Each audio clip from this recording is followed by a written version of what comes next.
Saudara-saudari, marilah kita mendengarkan renungan dengan judul Damai Sejahtera yang Tersembunyi, yang berdasarkan pada Injil Lukas bab 19 ayat 41 dan 42. Dan ketika Yesus telah dekat dan melihat kota itu, Yesus menangisinya. Katanya, "Wahai, betapa baiknya jika pada hari ini juga engkau mengerti apa yang perlu untuk damai sejahteramu. Tetapi sekarang hal itu tersembunyi bagi matamu." Dalam nama Bapa dan Putra dan Roh Kudus. Amin. Saudara-saudari terkasih dalam nama Tuhan Yesus Kristus. Sejak zaman Raja Daud, Yerusalem menjadi ibu kota kerajaan Israel. Dan pada zaman Yesus, Yerusalem adalah kota pemerintahan gubernur Romawi. Selain itu, Yerusalem juga menjadi pusat kegiatan doa, peribadatan, dan korban. Bait Allah menjadi simbol paling suci dan sangat dijunjung tinggi umat Israel, baik yang tinggal di Yerusalem maupun yang tinggal di wilayah Galilea dan sekitarnya. Orang yang berdosa dan minta pengampunan Allah harus pergi ke Yerusalem untuk mempersembahkan korban berupa hewan atau binatang. Maka kita bisa membayangkan bahwa pada zaman Yesus, kota Yerusalem mempunyai peran yang sangat besar dan luar biasa. Namun, oleh karena perannya yang sangat besar dan luar biasa, kota Yerusalem menjadi rebutan bagi banyak orang. Hal ini tidak disadari oleh penduduk kota Yerusalem. Penduduk yang begitu bangga dan membesar-besarkan Yerusalem tidak menyadari bahwa kota itu sedang dalam ancaman kehancuran. Kehancuran tidak hanya menimpa orang, tetapi seluruh bangunan yang ada di Yerusalem.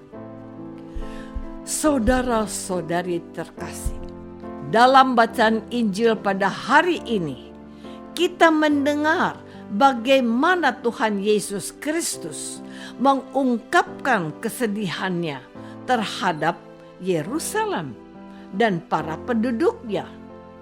Ketika Yesus memasuki kota Yerusalem dan melihat kota itu untuk terakhir kalinya, Yesus menangisinya.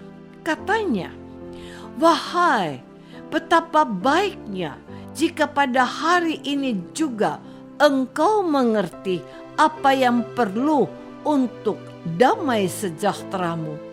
Tetapi sekarang hal itu tersembunyi bagi matamu, sebab akan datang harinya bahwa musuhmu akan mengelilingi engkau dengan kubu, lalu mengepung engkau dan menghibit engkau dari segala jurusan, dan mereka akan membinasakan engkau beserta dengan pendudukmu dan para tembokmu."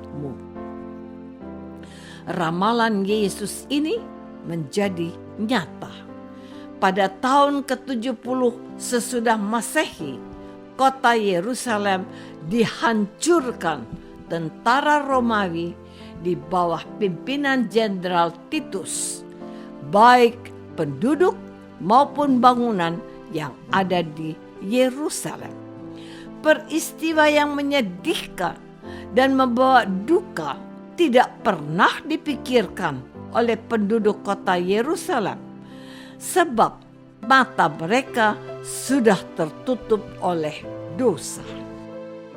Saudara-saudari terkasih, kehancuran kota Yerusalem, baik penduduk maupun bangunannya, dipengaruhi oleh sikap penduduk kota Yerusalem yang tidak peduli dengan peringatan Allah. Sebagai kota paling besar dan paling ramai saat itu, penduduk kota Yerusalem terbawa oleh pengaruh-pengaruh dunia yang menjauhkan mereka dari Allah. Mereka menjauhkan diri dari Allah dan melanggar perintah-perintah Allah. Mereka tidak memikirkan bagaimana caranya membuat kota Yerusalem menjadi lebih baik dan berkenan di mata Allah. Akibatnya Allah murka dengan perilaku orang-orang Yerusalem yang berbuat dosa dan kejahatan tanpa mau bertobat. Hal yang sama bisa terjadi dalam hidup kita. Kita sebagai orang Katolik dan Kristen terkadang mengalami suatu peristiwa pahit yang tidak pernah kita pikirkan sebelumnya. Hal ini salah satunya dipengaruhi oleh ketidakmampuan kita dalam memahami peringatan-peringatan dari Tuhan. Kalau kita mau jujur dan teliti, ada peristiwa tertentu dalam kehidupan kita yang diberikan oleh Allah sebagai peringatan bagi kita. Melalui peristiwa khusus, Allah mau menyadarkan kita supaya kita melakukan pertobatan. Saudara-saudari terkasih, kita perlu belajar untuk mengetahui hal-hal apa saja yang dapat mendatangkan damai sejahtera bagi kehidupan kita dan sesama kita. Meski terkadang damai sejahtera itu tersembunyi bagi kita. Artinya ada sesuatu yang awalnya kelihatan baik tetapi pada akhirnya berakibat buruk. Misalnya, seorang pemuda yang diajak untuk berjudi. Ketika pemuda itu mulai berjudi, dia sering mendapat kemenangan, keuntungan demi keuntungan dia raih. Pemuda itu menjadi bahagia dan bangga dengan pekerjaannya sebagai seorang penjudi. Apalagi pemuda itu bisa membeli rumah dan memiliki banyak uang dari hasil berjudi. Namun setelah 5 tahun berselang, pemuda tersebut mulai mengalami kekalahan. Karena kekalahan yang terus-menerus, pemuda itu menjual rumah dan segala yang dia miliki. Sampai suatu ketika, pemuda itu meminjam uang teman-temannya untuk berjudi. Hasilnya, dia tetap kalah. Dengan hutang yang banyak, si pemuda mulai hidup miskin. Bahkan, dia masuk penjara sebab tidak mampu membayar utang yang banyak. Sementara ada sesuatu hal yang awalnya pahit tetapi akhirnya membawa damai sejahtera. Apakah selama ini aku sudah melakukan sesuatu yang membawa damai sejahtera atau sesuatu yang membawa kehancuran bagi sesama? Marilah kita berdoa. Tuhan Yesus Kristus, Engkau datang ke dunia membawa damai sejahtera dan menyadarkan manusia akan dosa.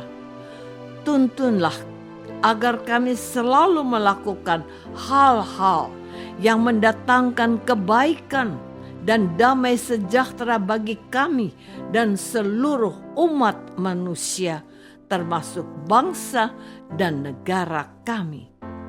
Doa ini kami persembahkan dalam nama Yesus, Tuhan dan pengantara kami. Amin. Semoga kita semua selalu dinaungi dan dibimbing oleh berkat Allah yang Maha Kuasa. Dalam nama Bapa dan Putra dan Roh Kudus. Amin.